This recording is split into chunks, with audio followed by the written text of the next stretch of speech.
بسم اللہ الرحمن الرحیم۔ اللہم صلی علی سیدنا محمد نبی الامی وعلی آلہ وصحبہ وبارک وسلم۔ فکر آل رسول۔ امام حسین علیہ السلام کا فکر کسی ایک گروہ سے منسلک نہیں کیا جا سکتا۔ حسینیت ایک انسانیت کے لیے جہاں جہاں فکر انگیز پیغام ہے، وہی ایک سبق آموز کہانی بھی ہے۔ ان سب پہلوؤں سے جہاں زور زبردستی، جھوٹ، فریب، اپنے ہاتھوں سے بنائی ہوئی باتیں چن چن کے نکال کر ظاہر کی جائیں، حق اور سچ کو گم کیا جائے، من گھڑت فکروں کے سامنے حضرت محمد مصطفیٰ صلی اللہ علیہ وسلم کے شہزادوں کی عظیم ترین فتح کو نفاق اور نفرتوں کے ترازو میں ڈال کر ذاتی مفادوں کی خاطر استعمال کیا جائے، پھر ان کو فرقے واریت کی نظر کر کے امت مسلمہ کو زہر آلودہ کیا جائے۔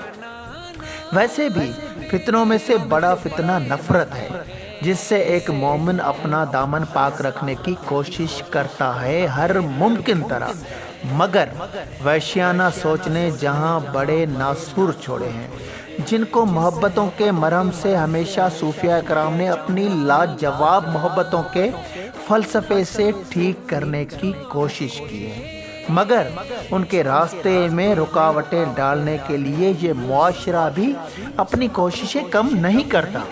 ہماری ریتیں اور رسمیں آ کر یہاں تک پہنچی ہیں جہاں خواہ کسی کو غصہ دلانے سے ہمیں سکون اور راحت مل سکتی ہے۔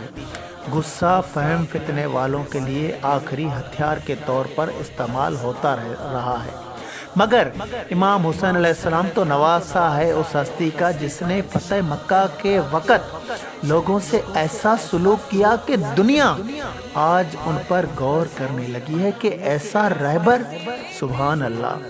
بے شک آپ تو محبوب خدا صلی اللہ علیہ وسلم تھے، جن کی برداشت قابل ذکر تھی، یہ بھی ان کے بچے تھے۔ وہ دوسری بات ہے کہ ہم دل و جان سے اقتدار اور آسائشیں زیادہ پسند کرتے ہیں برعکس قربانی کے، اور ہمیشہ عوام میں مقبولیت حاصل کرنے والے لوگوں کو مکمل خوف زدہ مرعوب کرنے کے لیے ہر طرح کے حربے، پھر دنیاوی الزاموں سے لے کر مذہبی چکروں کے دائرے میں لا کر اس کو کچل کر ایک طرف کرنے کی کوشش کرتے ہیں۔ یزیدیوں کی طرف سے تمام تر تاریخ اور اسناد چھپانے کے باوجود ایک طرف ہزاروں کی تعداد میں لشکر یزید اور دوسری طرف 72 کی تعداد میں مومنین، دیکھیں اللہ پاک کی حکمت کہ آج بھی ان ہزاروں کی تعداد کے سامنے وہ 72 کی تعداد انسانوں کے دلوں پر راج کر رہی ہے۔ انسانی تاریخ میں آئے گا کہ فرعون، شداد اور نمرود کے بڑے لشکروں اور خزانوں کے مقابلے میں بھی حضرت ابراہیم علیہ السلام اور موسیٰ علیہ السلام، جن کے پاس اللہ پاک کے فضل کے سوا کچھ نہیں تھا، پھر بھی وہی غالب ہوئے جو بے سر و سامان تھے، اور آج تک ان کا ذکر خیر عزت سے کیا جاتا ہے، اور دوسری طرف والوں کو ظالم اور جابر پکارا جاتا ہے۔ امام حسین علیہ السلام ظاہری طور پر تو تنہا تھے، مال اسباب بھی صرف جنگ کی ضرورتوں کے مطابق تھا، مگر ان کا فکر اور حوصلہ اتنا بلند تھا جو آج بھی اونچا دکھائی دیتا ہے۔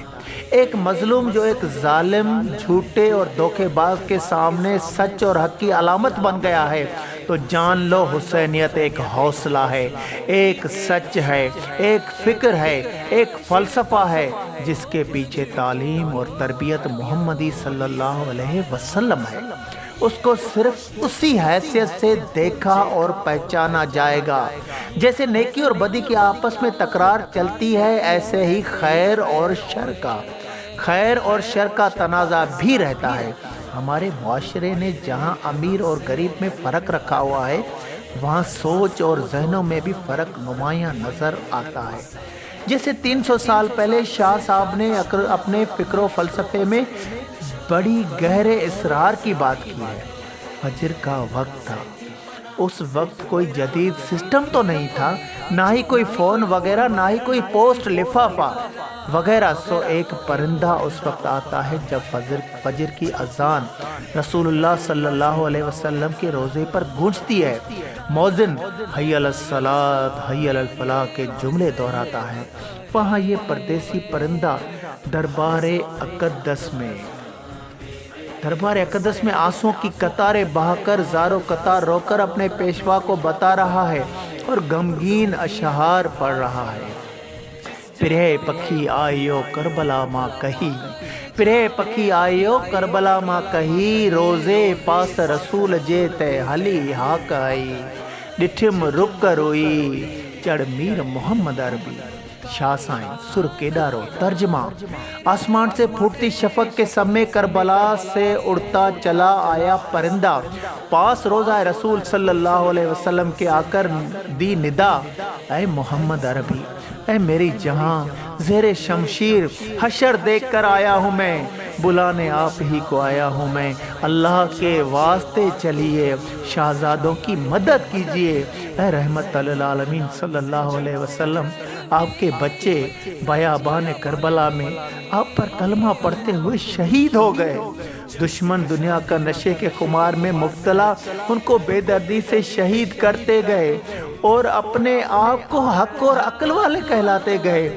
آپ کی پاک نسل کو، جن کو آپ صلی اللہ علیہ وسلم اپنے کندھوں پر سوار کرتے تھے، ان کو پیاسا رکھ کر اور شدید اذیتیں دے کر شہید کیا گیا، اور وہ مسلمان پھر جنت کی تمنا بھی کر رہے تھے۔ ایسی آوازیں، ایسی چیخیں، رونا دھونا جس کے وقت کی صوفیاء کرام اور صالحین نے عکس بندی کی ہے۔ آج ہم حلال اور حرام کے جھگڑے میں اتنے آگے نکل چکے ہیں کہ کچھ لوگ کہتے ہیں کہ سبیل فی سبیل اللہ پلانی چاہیے تاکہ پانی بند ہونے کا ازالہ پانی کی دستیابی سے ہو سکے، پھر دوسری طرف اس کو بند کرانا جرأت مندی کا مظاہرہ سمجھا جاتا ہے۔ دونوں اطراف کے لوگ بھول بیٹھے ہیں کہ امام حسین علیہ السلام اور کربلا آپ کی سوچوں اور وہموں سے بالا تر فلسفہ ہے۔ جنہوں نے جھگڑے کیے ان کی بھی عیدیں کیسی۔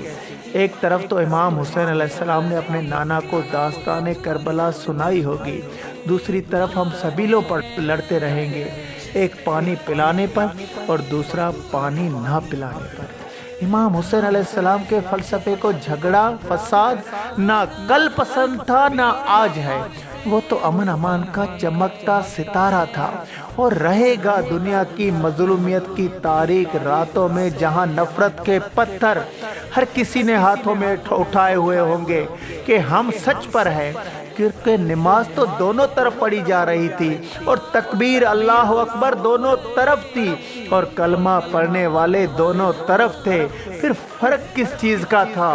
شاہ عبداللطیف بھٹائی رحمت اللہ علیہ فرماتے ہیں، علی جے اولاد سی جنی جھیڑیو کال، علی جے اولاد سی جنی جھیڑیو کال، ہائے تنی جے حال جے جماعتی یزید جا۔ علی کے اولاد سے جس نے بھی فتنہ فساد ڈال کر دل کا حسد نکالا، اس کا حشر اور نشر یزید کی طرح ہوگا، ان کے حال پر حیف ہو۔ اصل میں بغض علی علیہ السلام اور دوسرے شوق شہنشاہی میں ہی واقع کربلا کی تاریخ چھپی ہوئی ہے، بس اس کو جو بھی بولا جائے، سچ کہاں ہے اس کو ہمیشہ تلاش کرنا چاہیے، تاریخ کے اوراق میں یا محبوب کریم صلی اللہ علیہ وآلہ وسلم کے اقوال اور افکار میں۔ تعلیمات محمدی صلی اللہ علیہ وسلم پوری کسوٹی ہے حق اور جھوٹ دھوکہ کو عیاں کرنے کے لیے، دوسری طرف دیکھنے کی ضرورت ہی نہیں ہے۔ بغض علی علیہ السلام کو بھی نبی سائیں صلی اللہ علیہ وسلم کی حدیث مبارکہ میں سے تلاش کرنا چاہیے کہ آپ کیا فرماتے ہیں علی علیہ السلام کے حق میں۔ کہاوتوں اور محاوروں میں آج بھی کوفیوں کو بے وفا اور دھوکے باز کہا جاتا ہے کہ کوفیوں نے جھوٹ پر مبنی کاغذ کالے کیے تھے اپنے آپ کو تابع کرنے کے لیے اور یزید کے خلاف اماموں کا ساتھ دینے کے لیے بلایا تھا، ورنہ امام حسین علیہ السلام تو اپنے نانا کی محبت کے سائے میں انہی کے صحن میں تھے، آپ کو تخت و تاج کی ضرورت ہی نہیں تھی۔ لیکن جب دین میں بدعتیں آ رہی تھی، غلط کاموں کی شمولیت ہو رہی تھی، تو آپ خانودہ رسول اللہ صلی اللہ علیہ وسلم کا فرزند ہونے کے باوجود خاموش ہو کر بیٹھ جاتے تو طعنے ملتے۔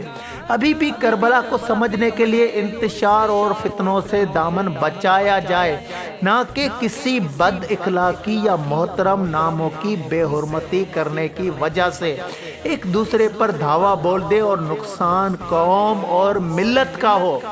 اسی لیے قرآن پاک اور حدیث پاک کی روشنی میں فکر حسین علیہ السلام پر غور کرنا چاہیے، تاریخ اور اکابرین کی سیرت کو پڑھنا چاہیے۔ کسی کو یہ اختیار نہیں کہ اپنی رائے کسی پر نافذ کرے۔ ایسے تضاد صدیوں سے جاری ہے اور رہے گا، مگر امت مسلمان کا نقصان نہ کیا جائے۔ جبکہ محبوب کریم صلی اللہ علیہ وسلم کی یہ حدیث مبارکہ اس وقت کے لیے اہم اشارہ ہے۔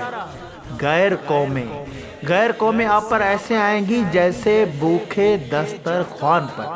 بس غور اور فکر کرے، ہر کسی کو آخرت میں اپنے اعمال کا جواب دینا پڑے گا۔ کسی کو برا بھلا کہنے سے مسئلے حل نہیں ہوتے۔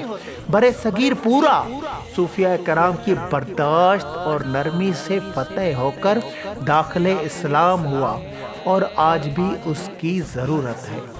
آج بھی صبر کا نام حسین ہے، آج بھی صبر کا نام حسین ہے، امن امان کا پیغام حسین ہے۔ دنیا کی تاریخ میں جلا کر چراغ سچ کا، جھوٹ کی تاریکی میں سامنے کھڑا سر عام حسین ہے۔ نانا نبی کے نرم نرم نگاہوں میں ہوئی پرورش، اس پیار کو کیا تمام حسین نے۔ یزید کی ضد کو کر کے تباہ و برباد کیا گھر اپنا نیلام حسین نے۔ جگرے بطول ہے، خون علی ہے، حاضر ہوا حیدر غلام حسین ہے۔